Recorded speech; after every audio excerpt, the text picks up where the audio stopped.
Welcome to the first race coverage in person of the year, the Mobil 1 12 Hours of Sebring, the second round of the IMSA WeatherTech Sports Car Championship, second round, ironically enough, of the Michelin Endurance Cup. So this is such a historic event and one of the more historic and exciting ones of the year, and we're so happy to be here because there's so many great storylines. And one storyline that I think kind of rises above the rest, at least for now, is the debut of the Aston Martin Valkyrie. Powered by a V12 Cosworth engine, it sounds absolutely glorious. And just on a personal note for me, you know, V12 Aston Martins have always been super duper special to me. My first sports car race that I ever attended was the 2011 Petit Le Mans. Saw two of the amazing Lola Aston Martins at that event, and it's been a memory that's stuck with me for a long time. Now, the Aston Martin throughout the day has definitely been undergoing a bit of a learning experience. They were a bit off the pace in the first practice session. They got back on the pace in the second practice session, only 2/10 off of the 12th place Porsche in GTP. And we should hopefully see the Aston continue to rise through the ranks throughout this weekend. But really for them, it's going to be, can you last 12 hours? And of course, that's always the challenge at Sebring. Ironically enough, from what I understand, there's a second Valkyrie here that's going to be running later on this week for a whole 24-hour test, which is insane, but it's a good way to test your car. If 12 hours wasn't enough, 24 certainly around Sebring is going to do the trick. A few storylines to kind of key in on that we learned at the Rolex 24 and want to talk about throughout this weekend. It looks like, at least in the top class, GTP, it's going to remain virtually the same as we saw it at Daytona.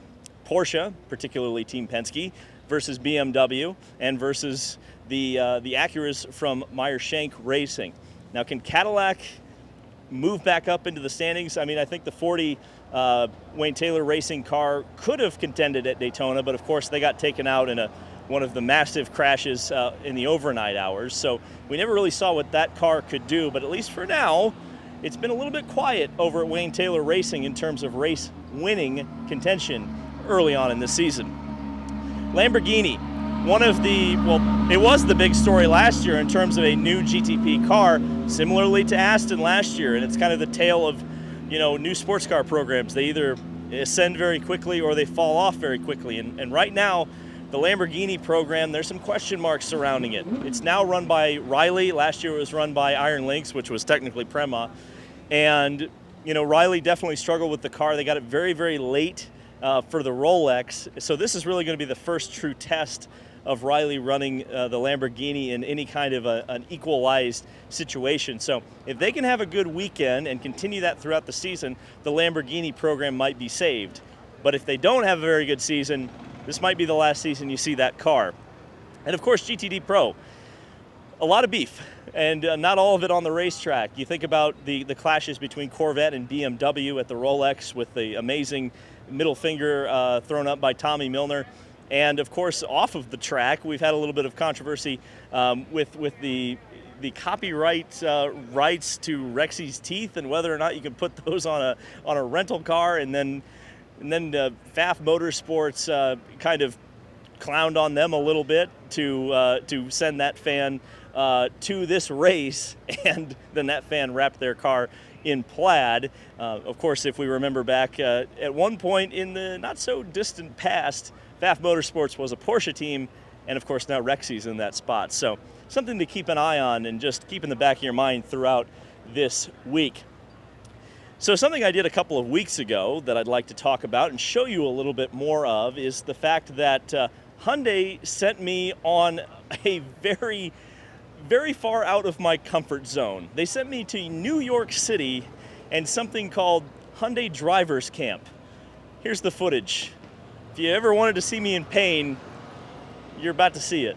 A few weeks ago, Hyundai and Brian Herta Autosport sent me to Sports Lab in New York City, where the annual Hyundai Drivers Camp is held. Drivers Camp is an intensive 2 days of workouts and personalized physical evaluations to get Hyundai drivers in the best possible shape to perform in races as demanding as the 24 hours of Nürburgring, or right here on the unforgiving bumps of Sebring.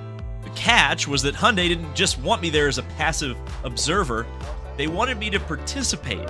Now, the life of a full-time YouTuber doesn't lead to a very healthy lifestyle, so I knew I was going to look foolish. But I tried my best to leave my ego at the door and put my best foot forward. Each and every one of these drivers are pure athletes. Not only can they reach the limit on the racetrack, but they can reach it in the gym as well. You really don't understand what a high level these humans are capable of until you have to compete against them. I was so impressed by the effort of my Hyundai and Brian Herta Autosport teammates for the week, and with the help of the experts at Sports Lab, it made me push myself far beyond what I thought was possible. I learned so much about my body and what I need to improve on that I fully understand why a manufacturer like Hyundai would take the time and effort and investment to take the fitness of their drivers so seriously.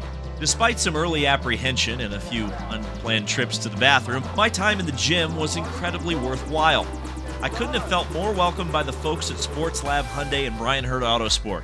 These guys and gals are true competitors, and it showed in the effort they put into their craft. I'd like to think I'm a competitive person too, though. Maybe not as competitive as a professional race car driver, but I'd love to close that fitness gap. Now I have some of the tools I need to make that a reality. And who knows? Maybe this is the start of a fitness journey. Stay tuned. So one of the drivers that I got the amazing opportunity to hang out with and spend way more time than he probably ever wanted to spend with me at drivers camp, Mason Filippi. Mason, okay, be honest with me, buddy. And you got to be honest. I'm going to be able to tell if you're lying. How did I do? You didn't do too bad. I mean, okay, first day, I feel like you were a bit shocked. You were like, what is going on here? But, you know, that third workout we had, or was it the fourth workout where we were together for that, the cool down, you know, we were like running next to each other a little bit. I was like, all right, like you're going for it. You know what I mean? It was definitely A for effort, you know what I mean? And, you know, you kept us motivated for sure. We were stoked to have you there. A for effort. That usually means it's a D+ in kindergarten speak. But Mason, you know, you had a great day today, and I think you took a lot of the lessons we kind of learned at drivers camp and put it to the test today. A front row starting position for tomorrow. Kind of talk about this Hyundai TCR car and what you're going to have to do to make up that one spot on your teammate tomorrow. Yeah, so I mean, it's our teammate, so we got to play it nice. You know what I mean? But one thing that's really cool about Brian Herta Autosport and Brian Herta is that we get to play hard. So it should be really fun. I have a lot of respect for Bryson out there and a lot of respect for all the drivers on the team. So we usually have pretty good battles, and we'll see how we can work together, then maybe battle it out before we come in for the pit stop. But yeah, definitely excited for the front row start. Should be really good. Love Sebring, nice and hot. So drivers camp was perfect. That's for sure. By the way, you can check out Mason and the rest of the Brian Herta Autosport team and, of course, all of the competitors in the Michelin Pilot Challenge racing live, not only on Peacock, but at 2:10 p.m. Eastern Time. You're going to be able to watch them live on the IMSA YouTube channel, which I think is absolutely awesome to see these guys do what they do best. Mason, till next time we get into the gym, buddy. Yeah, I'll see you back there. Yeah, let's go. What's the next one? Pit Fit. I'm down. All right, let's go next month. He's holding me accountable, folks. Uh-oh. So what do you think? Let me know down in the comments. Should we continue this program? I don't know. A lot of people say that in kind of a mean sense. So let's talk about what is the big storyline of the day, and it really actually has nothing to do with what's going on track, ironically enough. It's the fact that IMSA released their 2026 schedule today, which appears to be a bit of a tradition because their 2025 schedule came out at Sebring last year. And there's a couple of pretty major changes and a couple of pretty major dates that are important to keep in mind as we roll. I mean, hell, we're not even, 4 months into 2025 and we're talking about 2026, but to keep in mind, keep in your calendar for 2026. First of all, it's the fact that Road America will be moving into the Michelin Endurance Cup in 2026 with a 6-hour race. Now, that's not entirely unique to Road America back in the American Le Mans Series days and even back to the Camel GT days. There was a 500-mile race, which typically worked out to around 6 hours, and then towards the end of the ALMS series, it actually was a 6-hour timed race. Road America is one of those racetracks that's never really had a traditional, which is kind of weird to think about, but they've never really had a traditional endurance race. So I think there's a real opportunity here for IMSA to build one and create one and have one that has long-lasting staying power. but at the expense of Road America going to 6 hours. One of the existing races had to go to that 2 hour and 45-minute sprint format. And that's what happened with the Indianapolis Motor Speedway.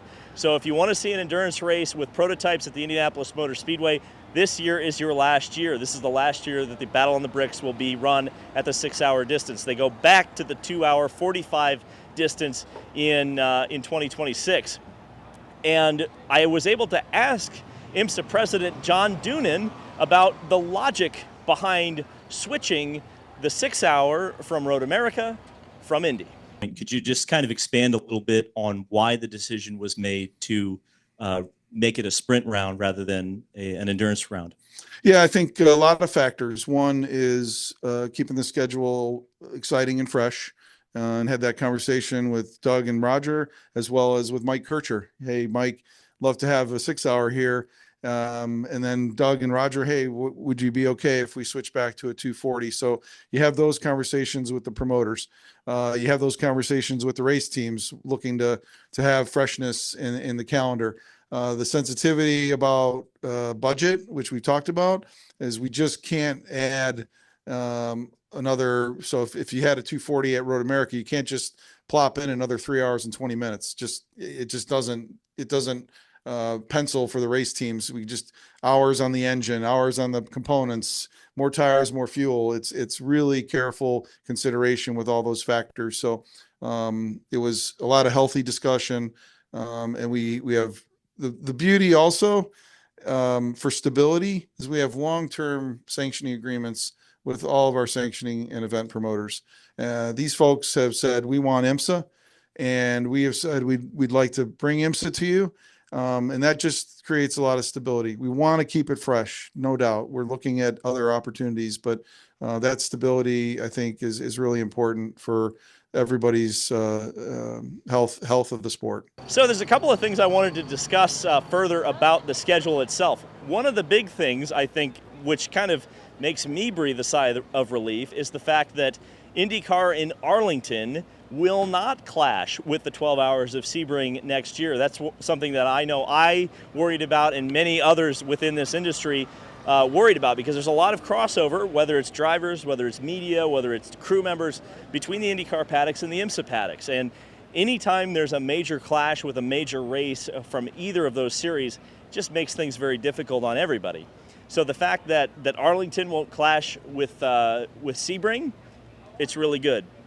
Now, in terms of the fact that Indianapolis won't have a 6 hour race anymore, this is something that, I think my audience is going to be a little bit more biased in the pro Indy continuing as an endurance race sort of thing. And I understand, because it's something that I know Roger Penske and Doug Boles both really wanted and wanted to foster and wanted to keep going. But at the end of the day, the Indy road course is the Indy road course, and you can't really fix that. It's just not the type of track that's really, doesn't really lend itself to a classic endurance race. It doesn't really have that same vibe that a track like Road America has. And so I understand them making that change, because, it wasn't like Indy was attracting a bunch of one-off entries, which is another thing that I think, sports car endurance races really need. Maybe if some of the European teams from World Endurance Championship had come over and run, we'd be having a different discussion. But that's not how it is. And so if you need an IMSA endurance race, there really isn't a better choice in the United States than Road America. And we still get something in the Midwest as an endurance race, which is pretty cool. So we'll be back here tomorrow, a few more awesome features. Going to get to talk to the Aston Martin team, the heart of racing, to talk about that Valkyrie tomorrow. We'll have some features from that. Also going to have a really cool feature. Nick Tandy walked us through a lap of Sebring from his memory, and you'll be seeing that tomorrow. So a lot of good stuff still to come from Sebring, and of course, the 12-hour race on Saturday. I'll have full coverage of that as well, and I'll give you my thoughts. Thank you guys so much for watching. This has been David Land on YouTube, and we'll see you in the next video.